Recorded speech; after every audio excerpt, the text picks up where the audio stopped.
Happy Tuesday, everybody, and welcome back to the Couchside Judges. I'm Scott Fontana. Follow me on Twitter at Scott_Fontana.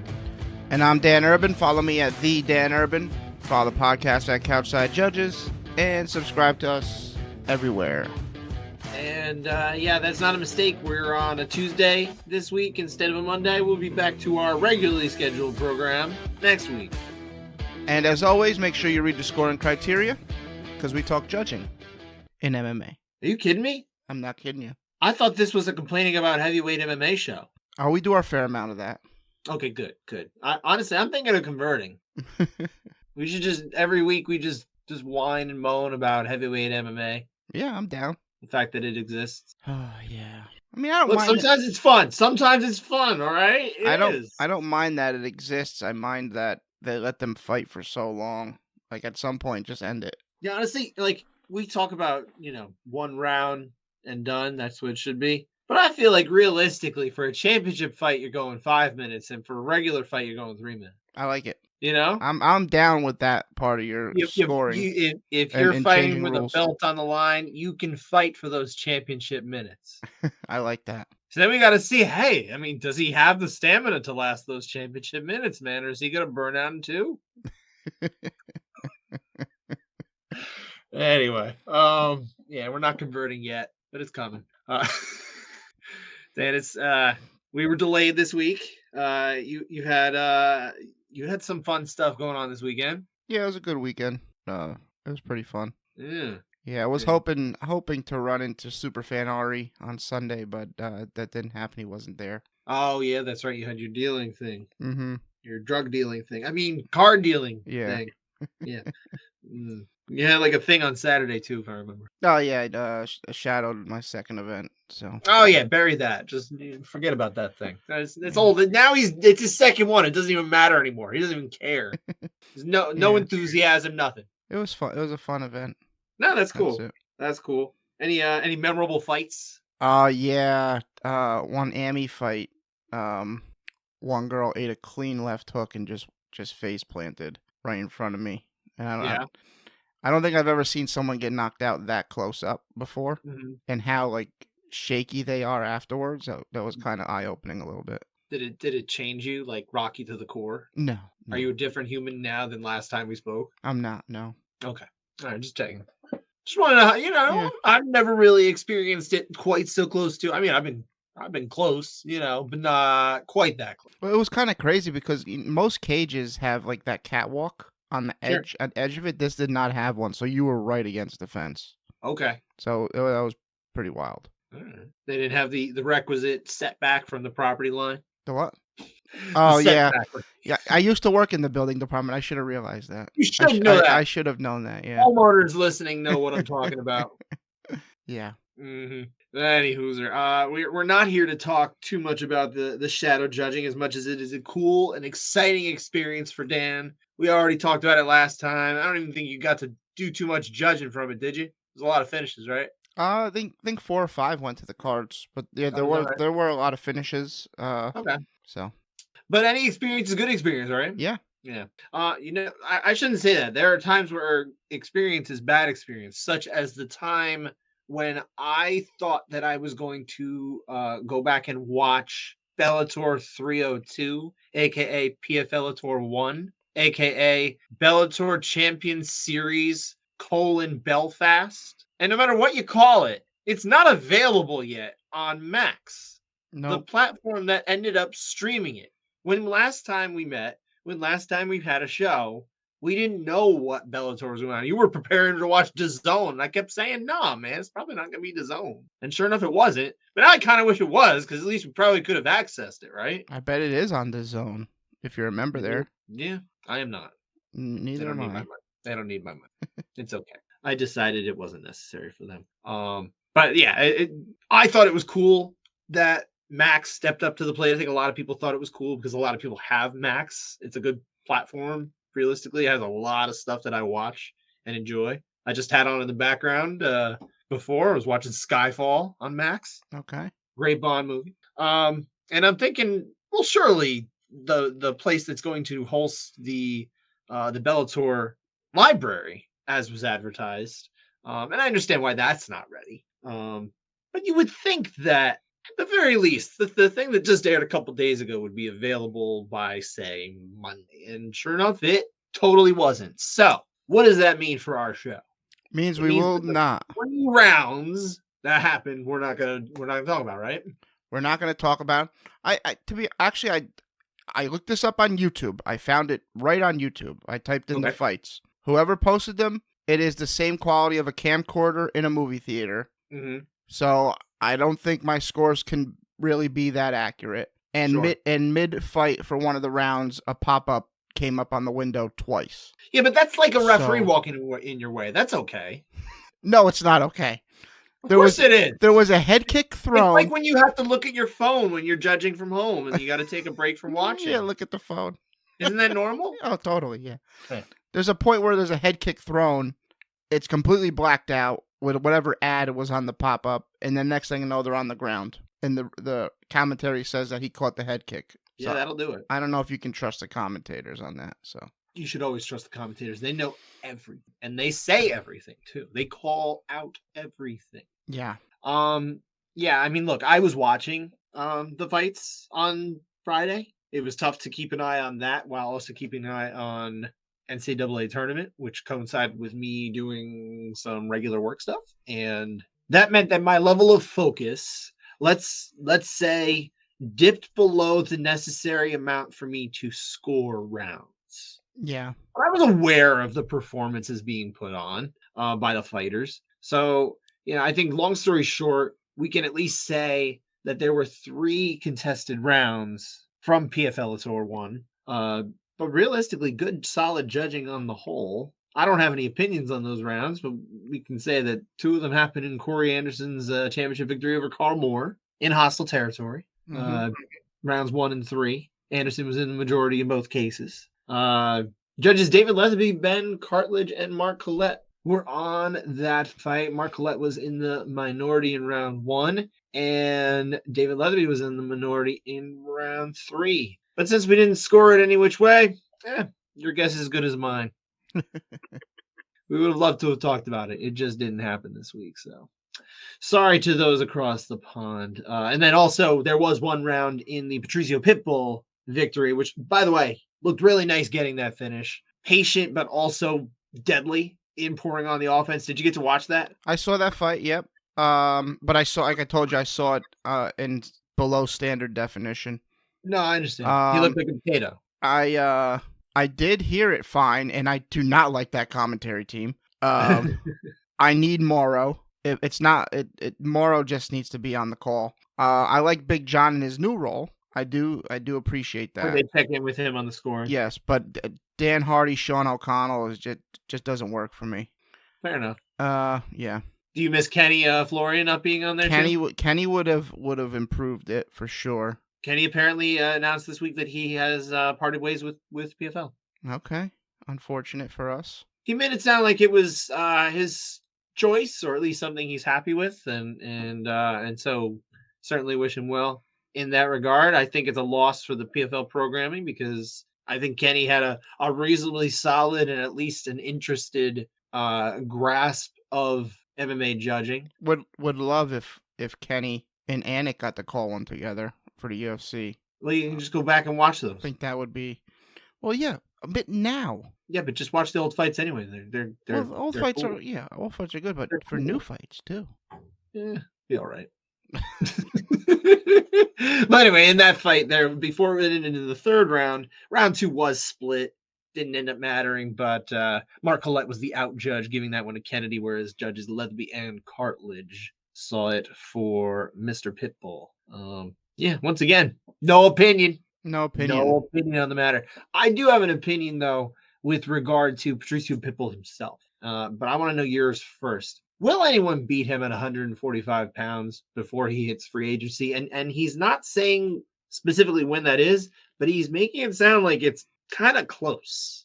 Maybe. It's possible. Cool. I hope that was a great take. We should move on. Be better if no one does. No, yeah, I would say so too. I'd be curious to see. I mean, he kind of said he might be willing to leave before the sale happened.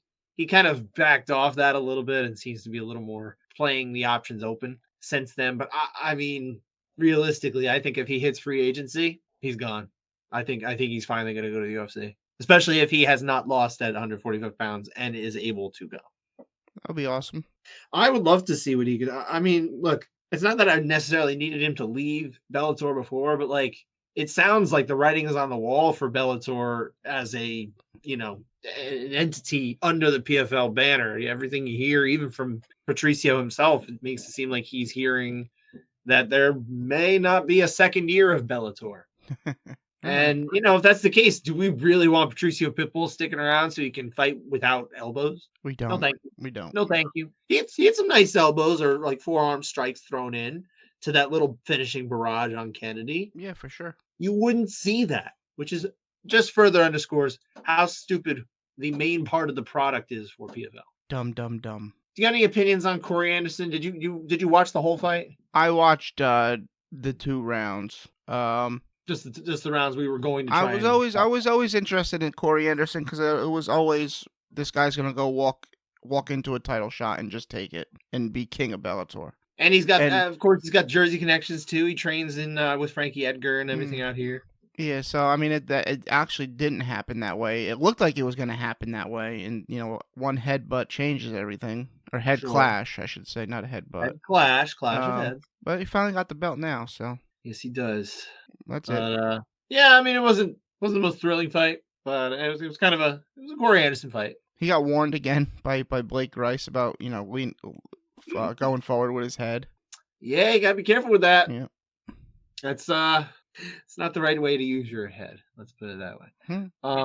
I don't really have much more. I don't think we can say much more, unfortunately, about PFLator because they really dropped the ball. I still can't believe that when I go into search on Max and I search the word Bellator, that only 5 to 10 minute leading up to event videos pop up. Right, that's what you were getting. Yeah, like the embedded series, basically.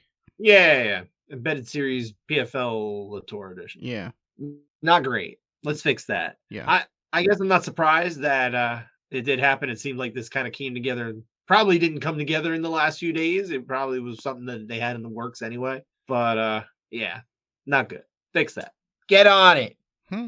Anyway, let's talk a little about UFC too. This was, first off, just an almost entirely uninteresting UFC card, even by like Apex standards, except for the main event, which I was interested in for sure. Yeah, finally a main event that should be a 5-round fight. Yeah, absolutely. And we saw a nice performance from Rose Namajunas. She's starting to look a little more comfortable at 125 pounds. Granted, it is against someone else who's also up from 115 and probably can even still hit that weight if she felt like it. So it's a little different, but I'm okay with that. Hey, yeah, not sucking water weight out of you. Good for you. Any thoughts on her performance? I thought she looked fine. She looked good. I liked her reversals in wrestling. I thought those were really slick. Yeah, I feel like that's part of her game we don't always see as often from her because a lot of these fights with her tend to be striking or maybe they're just like straight up grappling the way she would like it to be, right? Mm-hmm. Or she gets slammed on her head. Yeah. There's that too. Just once to be fair. But at least that knocked her out anyway. But what I would ask you from her fight and just her in general at this stage of her career, do you think she has what it takes to meet her established goal of becoming a 2-division champion? Yeah, I think she can. I think she's one of those fighters that can beat anybody on any given night. So that's fair. She goes on a run. She definitely could. And she's got enough name value that realistically she could probably have an inside edge to a title shot if, all things created equal, right? Yep. I'm wondering, though, because they were asking her, like, hey, what about a potential, I think she was talking about this on Ariel's show on Monday. What if there was a scenario where you met Erin Blanchfield for a title shot? And that made me start thinking, like, oh, no, they're going to not give Erin Blanchfield the title shot next if she wins this fight against Manuel Furo. They can't do that. I don't like that. And vice versa. If Furo wins, she's got to fight. The winner of Saturday in Atlantic City, like without question to me, barring some sort of really just off-puttingly boring fight, it has to get the title shot. It just has to. It's the only way to do things. I know I believe in a meritocracy more than the powers that be often do, but this makes total sense. I mean, you've got a rising star in either Manon Ferrot of France, a growing market for them, or an Aaron Blanchfield who's just a rocket taking off from North Jersey, mind you. Yeah, Taylor Ham country. And she could end up being the youngest women's champion ever. Why would you deny that? Why would you not push that? Yeah, as long as the winner doesn't win via Fitch and Prey, then we're good. Yeah, I think so. We'll see. We'll talk about that fight, of course, a little later in our program. Before we do get to the unanimity report and the real contested rounds that we actually watched or were able to watch, adventures in officiating this week, sir. Seems like we're doing this not because of the refs or anything like that, but just the refs had to deal with something, let's say, uncommon, right? Yeah, quite uncommon. How many times have you ever been bit in your life? Well, oh my God, my dog bites me all the time when we're playing. I'm sorry, I should change that. How many times have you ever been bit by another human in your life? Probably my sister when we were kids at one point. Yeah. I don't know how many times. One of my kids has bit the other kid a lot. Also bit my wife. Never bit me. Knew better. Knew better than to bite daddy. But yeah, I've never been bit. But you know who has been bit? And we've seen it. Like, we've seen the marks. We've seen it on screen. We've seen it all. Andre Lima, debuting UFC fighter. He's been bit by another debuting fighter, Igor Severino. Gets the DQ. This was, I think it's the first time we'd really seen it, right? Since like the old days. And even, it was Campbell McLaren, you know, likes to tweet on social media and everything. He put out a story from the earliest of UFC days, right? UFC 1, saying that was it Jorge and Gracie? It was one of the Gracies. I'm pretty sure it was Jorge and Gracie. Gets up and tells everybody, like, even though there's basically no rules, he's like, but no biting. We are men, not animals. And I'm paraphrasing. And I was like, you know what? Even then they knew, yo, don't do that. And yet this kid, who was born 10 years after UFC 1, mind you, Igor Severino, well, he bit his opponent. Shouldn't have done that. I mean, it makes no sense why he did it. It was a great fight up until that point, actually. It was a solid fight. I was enjoying it. And you know, now this kid, like I said, he's 20 years old. I think he turns 21 this year. He's already been cut by the UFC. His purse was withheld by the Nevada State Athletic Commission. So I don't know what's going to happen with that. He'll at least be fined. So he'll come home lighter than he was supposed to begin with on, you know, a debuting deal, which was probably 10 and 10 or something like that, maybe 12 and 12. So he'll only get at least a portion of the 10. And now he'll never fight in the UFC again. Almost definitely. His career just started. It's already over in the UFC. It's finito. I kind of hope this kid actually gets a second chance. Like, I feel bad that would be absolutely over. Like, I hope he goes on a run and learns from it and does, you know, like maybe takes like an anti-biting course or something like that like shows him, you know, fighters are friends, not food, or something along those lines. But I mean, it's a tough thing to see at like the very start of his career. But absolutely, like, he's got to be punished. He should be gone. He should be gone for now. Mm-hmm. You know, maybe minimum 5 years away. Yeah, and he's only 20, so. Mm-hmm. But yeah, that was Chris Tognani stepping in and making the DQ. I thought it was weird though that Brendan Fitzgerald was stunned that they were ending the fight rather than giving a warning. And then moments later, when we finally see the actual bite marks on Lima's arm, he's like, "Oh, okay, I guess that makes sense." I'm like, "Well, yeah, it's biting." If only they took that kind of approach with criticizing scorecards, having the off the cuff reaction and then being shown the light and being, "Oh, okay, I get it." Well, the problem is there's no bite marks for for scorecards. You got to come up with those scorecards that have teeth marks on them. That'll work. Anyway, that's it for our opener. I think we got to head into the contested rounds, and of course the unanimity report, which I'm doing a better job of enunciating sometimes. Yes, unanimity. Like we said, Bellator 302, PFLator 1, Bellator Champion Series Belfast.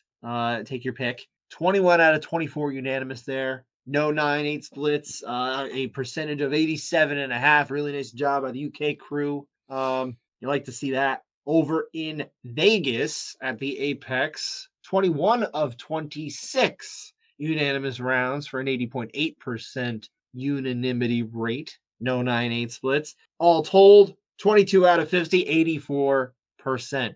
Really nice job on the whole across the two major promotions in North America, even those operating outside of North America, for the judges. Good job. Excellent job. I said good job. I said excellent job. Well, agree to disagree.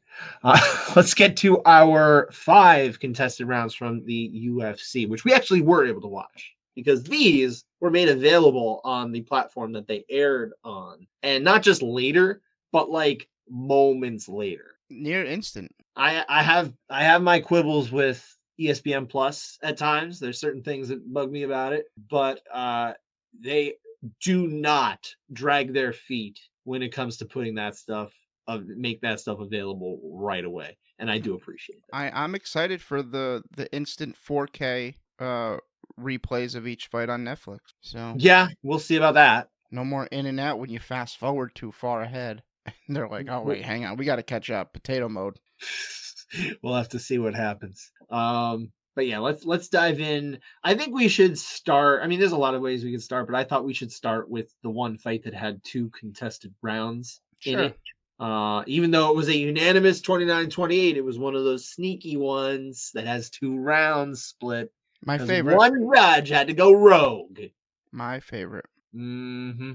Daria Zeleznikova. Hopefully I nailed that, but I don't think I did. Very late and I'm very tired, as I tend to be for these shows. Defeated Montserrat Rendon. Like I said, all 29-28s. Round 1 and 2 are our rounds. And just to skip ahead a little bit, Mike Bell and Genichiro Kamijo are in the majority of each round. Sal D'Amato is the rogue. He's the reason we're talking about these 2 rounds. So let's start with 1. Yeah, I'm just going to call her Z. All right, yeah. I thought Z landed better strikes on the feet. Rendon had a nice takedown early, but did nothing with it. She got another one late in the round. Did nothing with it. She did have a couple punches that did land, but for the most part, I think she's just swimming and connecting on air. So it's Z for me, 10-9. I also went, and I'm going to call her Daria because I appreciated that show on MTV. I never really watched it. You never watched it? I know what it is. I never really watched it, though. I enjoyed it. It's very deadpan, but I enjoyed it. I would say one of the lyrics in the theme song is "You're standing on my neck," and I think that would be a really good finishing move for Daria. That would be a good move. Just a neck stand. Is that legal? They're not stomping. In theory, I guess you kind of can, right? I don't know. Is the neck considered head? That's a good question. Depends where on the neck they're standing, I guess. Well, what if it's the throat? I think the throat's illegal. Okay. You can't grasp a throat or crush the throat. I don't. But think. It's not. Well, crushing would be one thing, sure, but that's not a grasp. You can crush in a submission. You can, yeah, you can. I mean, I don't know. It's a gray area, I guess. This was supposed to be a throwaway joke referencing the '90s, and all of a sudden it turned into, yeah, I wonder. But anyway, I did agree with you. I also saw it for Daria Zeleznikova, and it turns out so did our rogue judge Sal D'Amato. He saw it the same way as us. Honestly, I thought the offense in this one was reasonably solid from Zeleznikova compared to Rendon. So I felt pretty secure in my score. I'm not saying that judges Bell and Kamijo couldn't go the other way, but I thought this was a decent round for Zeleznikova. Granted, it wasn't super high rate of work, but I thought it was okay. So what does that mean for Judge D'Amato, man? Couchside override. That rogue brought us into it, but you know what? He got us on his side in this case. Is he going to do the same again in round 2? Let's find out. Very close round. I thought both were landing good shots. Z is landing, and Rendon's head is snapping back, or she's getting moved backwards. But Rendon is actually landing this round as opposed to last round, and it's busting up the face of Z, especially her nose. I think Rendon wins it, and those last strikes after she gets the takedown is what really pushes it over for me. Really close, but 10-9 Rendon. Yeah, this one's close despite the visuals, right? Mm-hmm. The visuals almost make it like, well, how could you give it the other way? Well, it's not exactly true. There is some offense being landed from Zlaznikova, right? It's not terrible. I did side with Rendon. I thought she busted up her nose enough and her face enough. And yes, when she gets those strikes on the ground, that definitely was like, okay, that's a little bit of an exclamation point for me. But you can go the other way. Absolutely. And once again, man, who's the rogue who gave it to Rendon, just like you and me? Sal D'Amato. What does that mean for Sal? Couchside override. 2-in-1 fight. 2-in-1 fight. Wow. Simply amazing. And still didn't change the result. That's 29-28 all around. Sometimes maybe we just leave it alone, right? Except no, because we're nerds.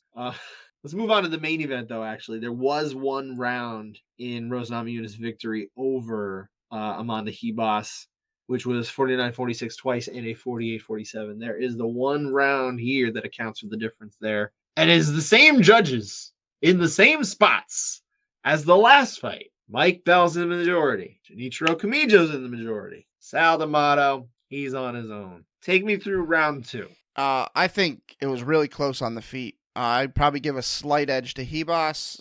She then attacks a knee bar on the ground, but it's not.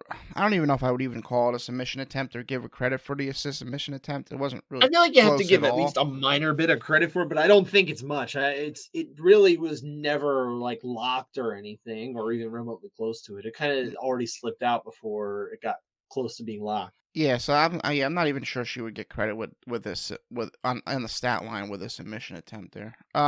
But then she attacks that headlock takedown that she just loves, and ends up on her back and eating body punches from Rose for much of the remainder of the round. I think that puts Rose over for the win. 10-9 Rose. I do too. I'm with you. And in this case, we are not with Rogue D'Amato over there. Bad job here. No, it's fine. It's really okay. It's a reasonably close round. That would be a super villain named Rogue D'Amato. Actually, that would be Rogue D'Amato would be like a very good like Italian Bond villain. That would be good, yeah. I like it. He's trying to take over the vineyards, or maybe the olive oil, the racket over there. And Bond's got to infiltrate it. I don't know. Like I said, I was watching Skyfall on. What do you want? It's all about the list of spies and everything. Anyway, yeah, I don't have much more to add to this fight. We got 2 more rounds. One of them, we're gonna go back to that the bite fight, MMA's version of the bite fight. Anyway, Andre Lima. By the way, that in and of itself is like a good reason to say we got to give this kid a second chance. Mike Tyson got how many second chances? Yeah. I mean, biting isn't necessarily the worst thing he was ever, convicted of in his lifetime. So there's that. But he even sells ears now. He sells, what is it? It's like gummy ears. Well, they're gummy like cannabis or CBD or something like that, right? Yeah. I don't know. I don't partake. I'm a square, but that's what I always say. Yeah, we're on to this fight, the bite fight. Round 1 of Andre Lima's victory over Igor Severino actually was pretty interesting, and not just from a judging perspective. It was just kind of a fun fight, but let's talk about the judging part of it. Yep, fun round. Both guys were getting after it. Severino's landing some knees, good kicks, uppercuts. Lima's landing some good strikes of his own. On the ground, Lima attacks a decent rear naked choke that Severino escapes. Turns it into an omoplata attack. Got a little extra excited. Lands a couple. Yeah, you would. I'm like, wow, we're going to get an omoplata finish in the UFC because it was pretty deep at one point. It's happened. You should get a Ben Saunders poster. Yeah, maybe. He gave you the one thing you always asked for. I know he did. Don't be a jerk. I'm not going to be a jerk. All right. But he did land a couple strikes from there in the position. But ultimately, it's escaped. They're back on the feet, and then they land this simultaneous elbow. But obviously, Lima's elbow was much better. You can tell after that one landed. all of Severino's strikes for the remainder of the round had a lot less oomph on it.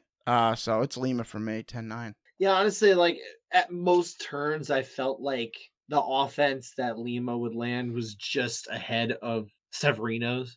It was like Severino's not doing nothing, but I think he's just at every turn kind of being outdone. So Yeah. it's not that you can't go Severino here, but I feel really good about a Lima score, man. Yeah, me too. I think this is, I don't want to say it's obvious, but of the 5 rounds we're talking about today, and realistically, I think we could probably lump in those other 2 rounds because nobody was talking about those as blowout rounds from Bellator anyway. I would say that almost definitely this is the one that's like, yeah, this is kind of the one that we should all have been on the same side for. But again, not. I'll stop short of throwing it on the list. Okay, sounds good. I won't throw it on the list. I'm just in the majority here with you and Junichiro Kamijo and Anthony Manus. It was Jaron Vallel who was the out judge in this case. Who knows? Sometimes you get a different view, right? For sure. But yeah, realistically, I feel good about my score. One more round to go. I know you were really hyped to talk about this one. The 3rd round of a heavyweight fight in which the result of this score just didn't matter. Carl Williams gets the victory, unanimous decision over Justin Tafa, completing the Tafa to be named later trade from earlier in the, what do you call it, season? We're going to call it UFC season, whatever. 29-28 twice, NA 30-27. Again, this is round 3. Williams is up 2-0 on both cards. It just doesn't matter, and it's a heavyweight fight in which wrestler is, he's wrestling. There was one point in this round where I was like, why don't we just, ring the bell and just go to the cards now? Because... Well, I imagine it was subsequent to some of the more interesting elements of the early. It started fine. Tafa rocked Williams. Williams is stumbling forward, desperate to avoid any more shots and to get finished. Gets a takedown, and he does only get the takedown because he's fighting Tafa, and then he just lays on him. Tafa's not even trying anything. He's just like, I'll just chill here. Let me rest. And Williams is like, yeah, let me just lay on top of you, and I'll rest too. For like 30 seconds, nothing's happening. Heavyweight MMA, ladies and gentlemen. And then finally, Williams starts working around, to grab the wrist, land a little bit of pitter patter. Back on the feet, where Williams gets another takedown, and he actually landed a couple body shots. He had some knees, while Tafa was kind of in the all fours. Not the best round of MMA, but I think it's Tafa here, 10-9. I think you have to go Tafa here. I think the damage is really the only actual scoreable element that really happened. I mean, what did Williams do that you could really say, okay, he was more effective in this fight? I mean, he was effective in neutralization, but that's not what scores. We're looking at fight actions that are going to get you toward the natural conclusion of this fight, right? More or less. And that's really not anything Williams did in this round for sure. So I think you have to give it to Tafa. So as much as I kind of was against the last round, I'm almost like leaning even more to this round. Okay. Yeah, you got good reasoning there. I'll stop short of it because first off, it's heavyweight MMA. This thing's it's just the 3rd round heavyweight MMA is like, that's like being sentenced to hell. Yeah, I mean, maybe hell won't be that bad, but like, I just still hell. I just don't understand why there's such a difference in conditioning at the top of the division as opposed to the rest of the division. I think you answered your own question. Right. So then why are these UFC fights then? They need some bodies. I don't know. Roster limits. The heavyweight roster limit should be 7. I don't even want a top 10, and that includes the champ. There will be a champion and 6 contenders. And then once in a while they'll bring in a new guy and say, hey, how does he do against the guy who's 6? And if 6 wins, he gets to move on and not have to fight for his life the next time. And then the other guy goes away. And if he comes in, he's number 6. I've created an amazing system. Like, Derek Lewis doesn't even get that gassed. No, not really. It's like, but he fights kind of a weird way, right? He kind of like, I don't know. He paces himself well. I think is actually I should give him a compliment instead of trying to say he's weird. I think he just tends to pace himself pretty well. I suppose. Well, anyway, I don't want to talk anymore about heavyweight MMA. because that's for the next episode where we talk about heavyweight MMA and how much it stinks. But that's, I think, it for our contested rounds. We had plenty of finishes across 2 events, 4 in PFLator, 3 by KO or TKO, 1 by submission, 2 ended in the first round. There was also a first round submission in an AMI fight, which for some reason was on this card because, but I don't count that towards them. We're talking about the pros here, you know? The designation between pro and amateur is very important because the pros make an extra $200. Yes. Yes, that is that's more or less the difference. And the AMI has to sell tickets. And AMI is very often they do. God, I hope they weren't selling tickets in Belfast. Although they probably had a decent time with it. UFC had 5 finishes, 2 by KO or TKO, 3 by submission, and 3 fights ended in the first round. And then there was also a DQ. So there was that too. Of all of the finishes, and don't count that DQ, what was your favorite finish? I feel you probably could have predicted mine, but Fernando Padilla's standing Darce choke over Luis Penuello was my favorite. Yeah, pretty much left that on the table for you. Very opportune. He's like, oh, I'm going to stand up completely exposed and, all right, sunken in, tap out, over. Yeah, that's the way it goes. You love to see it. How about you? Well, I love to see Edmund Shabazian put the hurting on AJ Dobson inside a round. That was a pretty vicious finish. Yeah, that was good. Especially, I mean, Edmund got hurt too. He did. It was a decent little fight. It was weird. Edmund gets hurt and Dobson stops fighting. That's true. He stares at him. Also there. Like, all right, like, maybe he wants to go longer.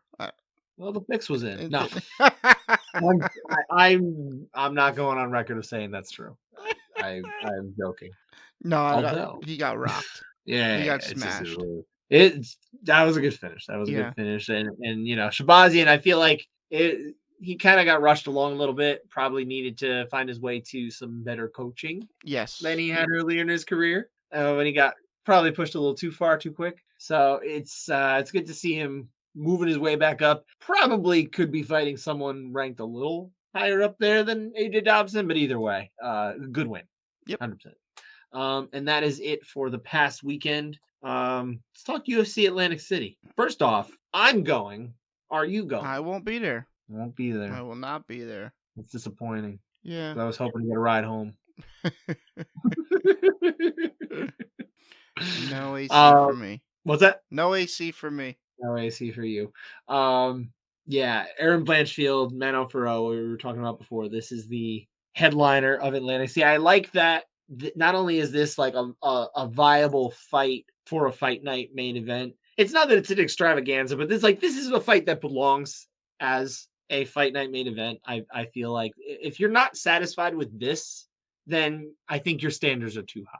Oh yeah, for sure. There's stakes here. There are real stakes to this fight. Now they may abandon those real stakes because hey, that kind of does happen, but it's easy to see why this fight is like a very much a title eliminator. Mm-hmm. Aaron Blanchfield fighting in New Jersey as well. That's also some a key element of this. Bringing some Taylor Ham country down to pork roll, the pork roll slums. Is that what we call it? I can't remember. South Jersey is nice. They're a little misguided about what they call Taylor Ham. That's I really do like this fight. I think it's the fight that really probably should have happened even a little sooner than this, but here we are. I don't know, you got any thoughts on it other than just you're excited for it? Just good fight, good main event. Mm-hmm. It is, of course, in New Jersey. Mm-hmm. I imagine we'll see some of the typical New Jersey judges. Probably someone like an Eric Colon. The commie. What's that? The commie. Anyone from South Jersey is a commie with their, like I said, their Taylor Ham and not calling it right. It's like, what are you doing, guys? What are you doing? Yeah. What is it you are doing? I imagine Dave Torelli bringing his Taylor Ham down there from North Jersey. Yep. Probably. Those would be my guesses. I'm not sure. I don't know. We gonna see like a Cardo Urso or I thought Mike Bell was at Prudential Center in May.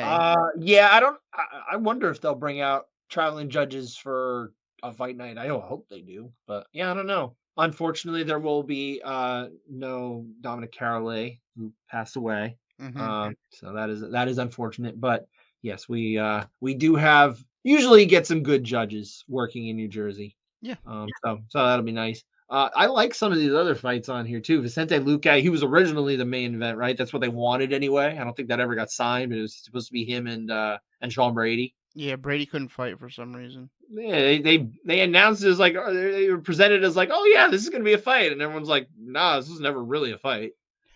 Whatever. I think they kind of backed into the right fight anyway for a main event. But Luque is still on the card. He is fighting against, or actually on the card this time. He's fighting Joaquin Buckley. It's a big step up for Buckley. Yeah. That's got a lot of fun potential. Yeah, it should be a good one. I like that one. Chris Weidman, Bruno Silva. That's a brutal fight for Weidman too. Hey, if he wants to fight, he's got to fight some brutal ones. I don't think he minds. That's the thing. But you kind of wish somebody would say, well, maybe you don't. We'll see what happens. I got a feeling there's some left for Chris. You know what? I had a nice conversation with Chris last year. It was unfortunate to see his leg get beat up a ton again. And I believe it was the other leg this time against Brad Tavares. But, he was talking on Ariel's show about how he's undefeated in Atlantic City. He likes fighting in Atlantic City. There's a lot of symmetry in Atlantic City, although he's not going to retire after this fight. He does not believe, even though he thought maybe that was a possibility going in. So, it's good to see. By the way, I did just look it up because I meant to look this up earlier. Erin Blanchfield fought her MMA debut in Atlantic City. And that was also her her second Cage Fury fight was also based. Was her first fight Ring of Combat? No, they were both Cage Fury. Both Cage Fury. UFC. She only made her debut actually just over 6 years ago. There's a chance I might have been at one of those. Yeah. Possible. March 24th, 2018 or June 14th, 2019? I don't know. There's just a chance. There's just a chance I might have been there. You should have had an encyclopedic knowledge of your own life, my friend. I like Bill Algeo against Kyle Nelson. That's a decent one. This is a decent call. This is what a fight night should be. Yeah. I'm happy with the quality here. It's not stacked. It's not lackluster. It just kind of is what I would expect a UFC fight night to be presented at. Yeah. Nate Landwehr against Jamal Emmers. That's another good one. It's a good card. It is. My prediction too for the contested round candidate is someone who frequently finds herself in that situation. Lupe Godinez fighting against Virna Jandiroba. It's an important fight, at least on the fringes of strawweight contendership. I'm gonna go with Reese McKee in the contested round. Oh, Reese McKee against who is it against? Excuse me. Chidi and Njokuani. That's right. I kind of like that fight too. Even Julio Arce against Herbert Burns. Herbert Burns coming back after that injury. Yeah, the injury. We were both there. He got carried out. I took that photo and it got shared all around and everybody liked it. Take another one. Representatives from well, hopefully he doesn't, destroy his leg again and I take a different one. Maybe Gilbert will just carry him to, just out of celebration. Okay. We'll take it anyway. Okay. You like Andre Projaski too, right? He's on this. Yes, he is on this card. Might have to think about going. You know what? That's a deal. I can't go. I got a family obligation. So tell your family they're not worth it anymore. Jacob Malkoun, Andre. And actually, that kind of piques my interest there. Yeah, should be a pretty decent one. That's what I'm saying. This is a fight night. This is a good one. Yeah, and it only takes them leaving the warehouse and going to where the party used to be in Atlantic City. Yes. Used to be. I've been in Atlantic City lately. It is not the same. But it's nice to see fights coming back there. It still feels like a place fights should be. You know what I mean? Yeah, it's coming back. Is it though? Okay, it's over. Next week we should be there on Monday. Break down UFC AC. That should be the hashtag. You don't got to spell out the whole name. That's gonna be a challenge for me. I'll be heading home at like 4 a.m. and from Atlantic City, driving up so I can be back by the time the Easter Bunny comes back. That's gonna be a crazy one. All right, thanks for listening. Take care, everybody.